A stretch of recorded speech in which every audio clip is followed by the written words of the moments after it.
L'info écho avec Capital. Le chiffre du jour, 694,1. Poussé par la progression du variant Delta, le taux d'incidence entre le 17 et le 23 juillet se rapproche de 700 nouveaux cas pour 100 000 habitants en Haute-Corse. C'est presque 4 fois plus que le taux relevé à l'échelle nationale qui s'établit à 179,2 contaminations pour 100 000 habitants. Résultat, le préfet François Ravier a choisi d'expérimenter en avance le contrôle des passes sanitaires dans les restaurants, les bars et les cafés. Au total, 5 départements métropolitains ont un taux d'incidence supérieur au seuil d'alerte fixé à 400 pour 100 000 habitants par les autorités sanitaires. La Haute-Corse donc, mais aussi les Pyrénées-Orientales, les Alpes-Maritimes, l'Hérault et la Haute-Garonne. Le coup de gueule du jour va être poussé par de nombreux contribuables à la réception de leur avis d'imposition. Ce document, envoyé par la Direction générale des finances publiques depuis le 26 juillet, contient en effet une très mauvaise nouvelle pour certains foyers fiscaux.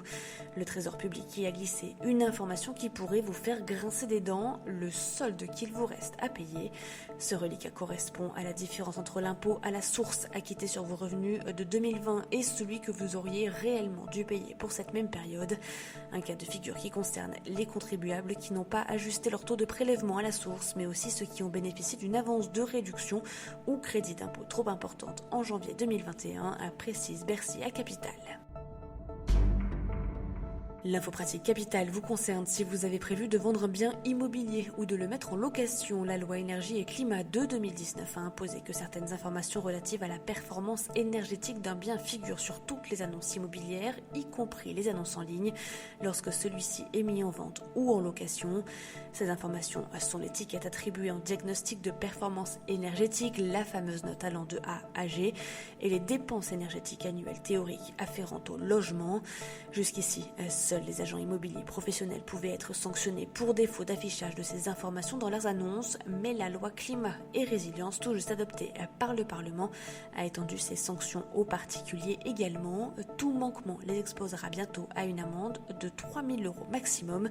Plus d'infos sur notre site. Et on termine avec ce braquage monumental de la bijouterie de luxe Chaumet à Paris, en trottinette. Les faits se sont déroulés mardi 27 juillet vers 17h dans la boutique située rue François 1er, juste derrière les Champs-Élysées. Un homme est arrivé en trottinette et s'est introduit avec une arme de poing à l'intérieur du commerce.